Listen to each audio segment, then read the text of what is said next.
Hi అండి. ఇంట్లో వ్రతం ఆర్ పూజ ఏదైనా ఉంటే ముందు రోజు నేను చేసుకునే వర్క్స్ అయితే మీతో షేర్ చేసుకుంటున్నాను. ఇలా ఆ రోజు వేసుకునే డ్రెస్ ఏదైనా ఉంటే ఆ డ్రెస్ కానీ, శారీ కానీ, లేదు అని అంటే గనక నైటీ గానీ, అంటే ఆ రోజు పూజ రోజు మాత్రమే యూజ్ చేసే నైటీ ఒకటి పక్కన పెట్టుకుంటానండి. పూజకి నైటీ యూజ్ చేయకూడదు అని అంటారు కదా! అందుకే చెప్తున్నాను. నార్మల్‌గా నేను ఒక నైటీ అయితే పక్కన పెట్టేసుకొని ఉంచుకుంటాను. ఓన్లీ పూజల టైంలో మాత్రమే వేసుకుంటాను. అది కూడా పూజ టైంలో కాదండి. పూజకి కావాల్సినయన్నీ సర్దుకునే టైంలో వేసుకుంటాను. సో, అవన్నీ కూడా వాష్ చేసుకొని ఆరేసేస్తాను. అవే వేసుకుంటాను నెక్స్ట్ డే. అలానే పూజ దగ్గర యూజ్ చేసే క్లాత్స్ ఉంటాయి కదా! పీఠం మీద వేసే క్లాత్, అలాగే హ్యాండ్ తుడుచుకుంటానికి, పూజ ఫోటోలు తుడవడానికి యూజ్ చేసే క్లాత్స్ ఉంటాయి కదా! అవైతే శుభ్రంగా వాష్ చేసేసి పెట్టుకుంటాను. ఇవి కొంచెం ఎంత లేదన్నా పసుపు, కుంకాలు అయ్యి కొంచెం మురికి పట్టేసి ఉంటాయి కదండీ! సో, సర్ఫ్‌లో నానబెట్టుకొని శుభ్రంగా వాష్ చేసేసి ఉంచుకుంటాను. అలాగే దేవుడికి సంబంధించిన దేవుడి సామానయితే ఉంటుంది కదండీ! అవన్నీ శుభ్రంగా తోమేసేసి మంచిగా ఆరబెట్టుకొని పెట్టుకుంటాను. ఇంకా ఆ రోజు వండే వంటకి సంబంధించినవి కూడా లేట్ అయిపోతాయని చెప్పి సాంబార్‌కి, అలానే ఇంకా పప్పు ఇంకేమైనా వండేవి ఉంటే వాటికి సంబంధించినవన్నీ ఇలా చాప్ చేసేసి ఉంచుకుంటాను. క్యారెట్ తురుము అంటే సాంబార్‌లోకి వేయడానికి క్యారెట్ తురుము, పచ్చళ్ళలోకి వేయడానికి ఇలా యూజ్ అవుతాయి కదండీ! సో, ఇలా ఏవైతే యూజ్ అవుతాయో అవన్నీ ముందు రోజు ఇలా చక్కగా చాప్ చేసేసేసి పెట్టుకుంటాను. అంటే నెక్స్ట్ డే చాప్ చేయకూడదు అనేవి చాప్ చేయనండి. ఎందుకంటే వంకాయ అలాంటి కూరలు వండుతాం కదా! సో, అలాంటివి ఏమైనా ఉంటే నేనైతే చాప్ చేయను. కడిగి శుభ్రంగా ఆరబెట్టేసి పక్కన పెట్టుకుంటాను. అందులో పుచ్చులేమైనా ఉన్నాయేమో చూసుకొని.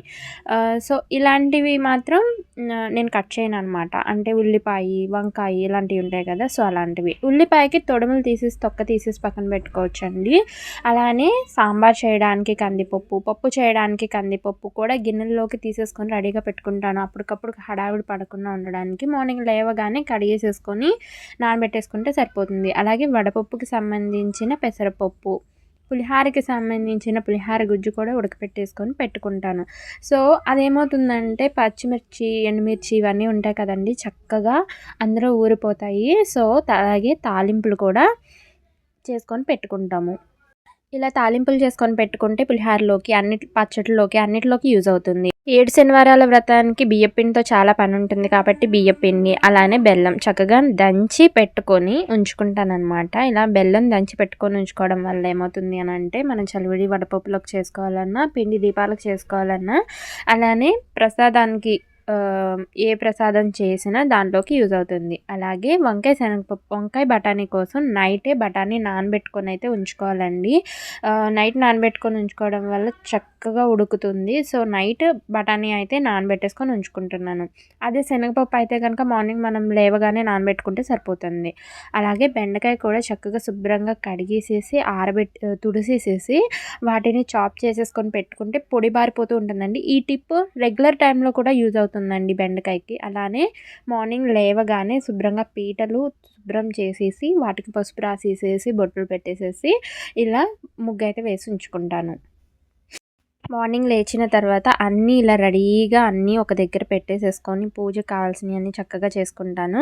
అలానే పూజ టైంలో తాంబూలాలు అయితే ఇచ్చుకుంటాం కదండీ! సో, ఆ తాంబూలాలు కూడా ఇలా ప్లేట్‌లో సర్దుకొని ఉంచుకున్నాము అనంటే ఈజీగా ఇచ్చుకుంటానికి వీలుగా ఉంటుంది. హడావిడి పడకుండా ఉండొచ్చు ముందే సర్దుకొని ఉంచుకోవడం వల్ల.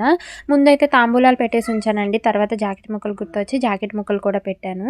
ఆ తర్వాత అయితే నాకు నేను శనివారాల వ్రతం ఉంది సంబంధించింది కదండీ! సో, శనివారాల పుస్తకాలు కూడా గుర్తొచ్చి ఆ శనివారాల పుస్తకాలు కూడా పెట్టి తాంబూలం ఇచ్చుకున్నాను. నాకైతే ఈ పూజ చాలా తృప్తినిచ్చిందండి. అలానే చాలా మంచి ఫలితాలు కూడా అందించింది అని అనుకుంటున్నాను. ఇక సప్త శనివారాల వ్రతం ఎవరైనా చేసుకోవాలనుకుంటే కనుక కంపల్సరీ చేసుకోండి. పూజా స్టోర్స్‌లో అయితే కనుక 7 శనివారాల వ్రతం పుస్తకం దొరుకుతుంది. Thank you so much for watching. Please like, share and subscribe.